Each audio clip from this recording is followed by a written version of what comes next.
In case people say, oh, I'm mean to other people, everything that I say in this video is going to be constructive. This diagram that the extremists have made, y'all can see it for yourself. So I'm not gonna, spend too long on this. You guys already know what I'm gonna say. I never, ever, ever, ever, ever understand what is with this group's just blatant obsession with speed as opposed to connectivity. Now, thankfully, this is a conceptual new skip stop bus service, and it's not like, oh, I force a trunk to convert into a full day skip stop bus service. It's not that, thankfully. But with that being said, if this was like a peak hour only service and they only want to have like 10 stops along the entire route, okay, fine, it's peak hour only. I can let it go. Like, I'm not even gonna care about the fact that there are only 10 stops since it's clearly for peak hour only. But no, this is a full day bus service. Like what I've said in the previous video, if this is a full day service and you don't have enough stops within the residential estates, you are not going to break even. Like this bus service, the fare recovery rate is gonna be like, I don't know, 0.1%. You want the actual coefficients that they use, you just shift the decimal place left 2 times. So this is the coefficient, which is obviously not good. So this is a full day bus service suggestion. You need to do something about this. I really, really don't understand the point of calling pending station and skipping the entire Pattaya route when Pattaya route desperately needs connectivity to the outside world. Like you see, I don't know if this was done on purpose or what, but you guys remember Tengah. But you guys don't even remember the area that almost got affected as a result of 700 getting withdrawn. And back then, it was only after the residents whacked LTA hard, only after that did they give the residents 972M. So for an extremist group that prides themselves in saying, oh, your connectivity matters, but they completely forget about the areas that need connectivity, I don't get it. Maybe they're gonna add stops in the future. I don't know. Or because of euphemism, they want to limit it to just 10 stops, like a nice number. I don't know. One good thing that I will say is that at the very least, they didn't make the mistake of duplicating Downtown Line plus Cross Island Line. Okay, that itself is an accomplishment in itself. Sorry, I mean, it's already an accomplishment. The thing is, for the areas that don't duplicate these MRT lines, you need to get more catchment because you need to justify why taking this bus service is better than taking MRT. Again, this is the inherent problem with this kind of bus service, with this kind of skip stop pattern. Like you're calling a bus stop that has access to DTL. Okay, good, hub spoke. But at the same time, what about the stops that do not have immediate access to DTL? You gotta call them as well. Because I can guarantee you that even if this area gets congested to hell, even if you change this thing to an express bus service, it's still going to stay under the 2-hour limit. Conceptually, I don't even mind any bus service passing by here. Conceptually, I don't mind. But realistically, I don't think LTE would accept any bus service that does the same thing as 52. Because you know 52, right? The westbound, it gets trapped during peak hours. Like, eastbound, they already added more lanes along the PIE Lorne Slip Road. Okay, good. But the other side, the congestion is still bad. Like, really bad. Yeah, I know this group has like fanciful ideas to construct a new flyover slip road for buses only, blah blah blah. But realistically, you're not going to convince LTA to send another bus service through this area. I know I have reviewed another limited stop bus service idea in the past, but at the very least, that one it's just standalone, and it's coming from an individual that clearly knows what they're doing. Tengah right now, unlike Boonlay or Lakeside, Chinese Garden, Jurong East, or whatever, this line needs connectivity. It doesn't need speed, it needs connectivity. Unlike Boonlay area. Again, if there's a real need for whatever reason, if it's just a short feeder express through this junction, okay, maybe there might be a higher chance that it would be accepted, but for such a long bus service, no, I don't think they will accept it. Brickland is going to be developed. Okay, I don't really get what this means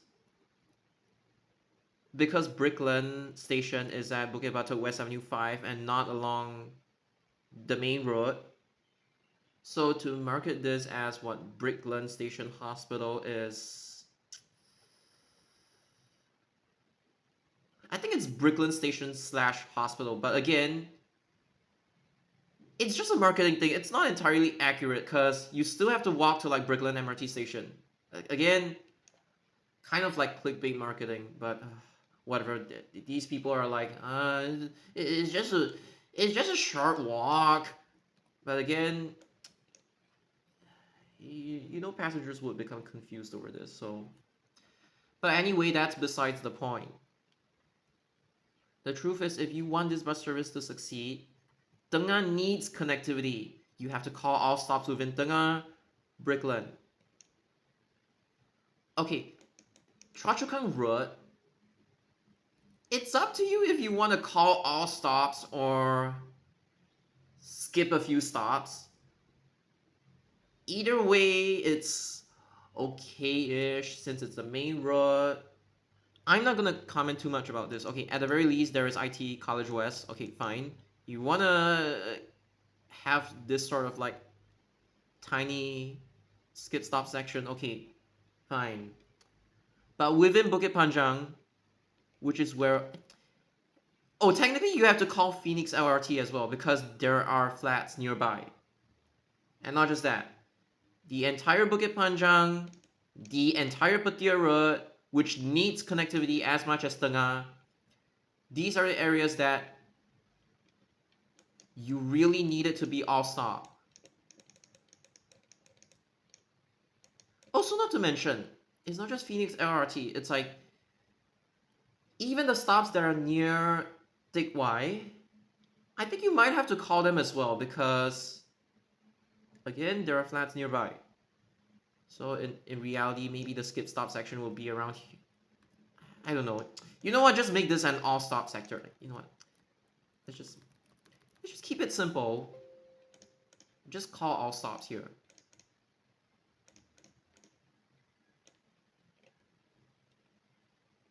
Like this. And then the skip stop sector, obviously there are no stops in between. I mean, there's a stop here, but you don't necessarily have to. Actually, for the people that are coming in via 157, 165, okay, maybe you have to call this one. You know what? Call this one. So it'll just function as an express bus service. You could also make the argument that, okay, it's all industrial over here, and then there are only like some flats over here. I mean, there are flats here as well. Here as well. So if you want to deprioritize this area and say, okay, there's pretty much nothing here. I want to skip a few stops along this sector. I'm like, okay, you do you. You're missing out on catchment though. There is RJC. There is Raffles Girls School as well. And you know that all the straight going bus services, they don't typically have the best frequency. Only 157 has like decent frequency out of these three. So honestly, you see the schools along here, it would be good if your bus service could call RJC as well. RGS, RJC. So clearly they're trying to prioritize like this area in general as opposed to like this area. But from my point of view, you're not gonna be wasting a lot of time along these stops either. So it really doesn't hurt to make it call all stops along this sector. Like from here to here, if you wanna skip it, it's fine because density is kind of low.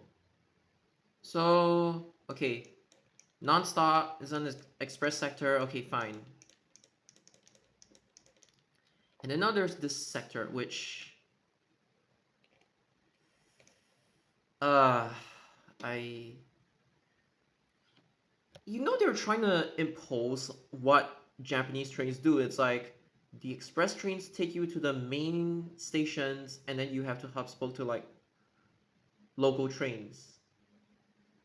So around here, I think even from like Topayo North, they are already trying to push people onto 153 if they want to like reach the local stops.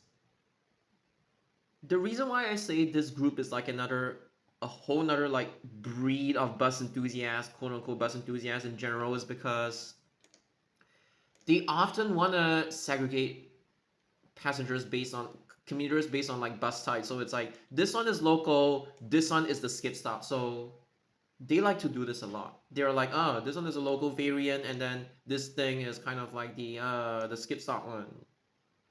I have genuinely never seen any other group of bus enthusiasts that behave like this.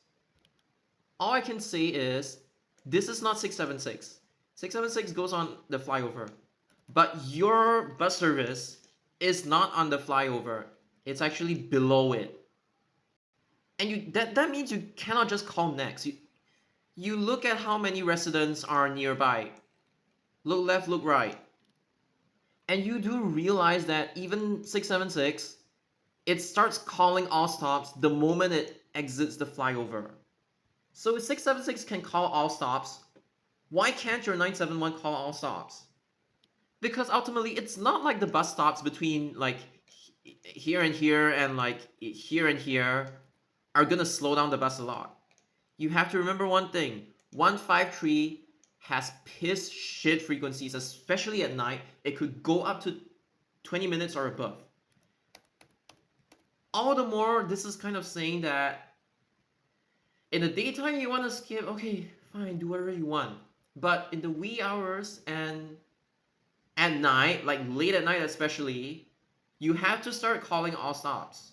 Simply because of that logic. You skip stops, right? You're missing out a lot of catchment. Like along here, you are missing out on catchment.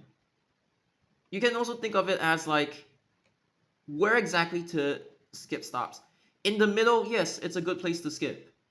But the more you go towards the end, the harder it is to justify skipping stops, especially look at this entire area. You have so many people along here. You cannot afford to skip it. If their justification was something along the lines of like, oh, okay, this part the density is a lot lower, and then this part is a lot higher. Okay, we're gonna skip this portion, but we're gonna call all stops along this portion. If they had like reasoned in this manner, okay, you want to skip this part? Okay, fine. Just pray hard that there wouldn't be any complaints. You just market it as like, oh, it is just a Kovan to Hougang bus service.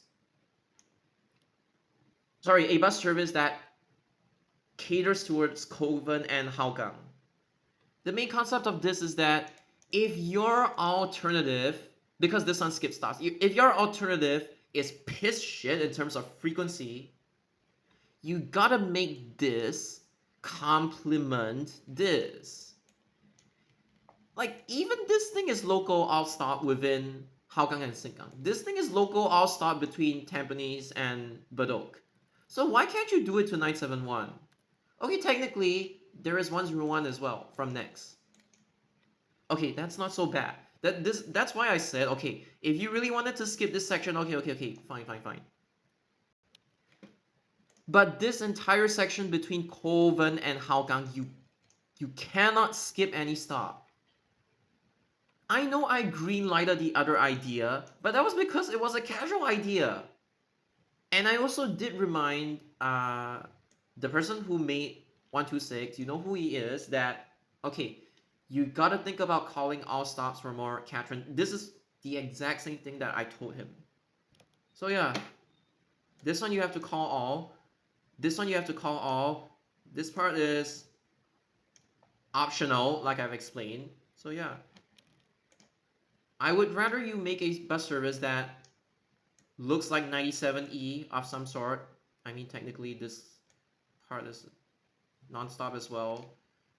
Okay, that's more accurate. I would rather you make this like a 97E or a 963E type of service.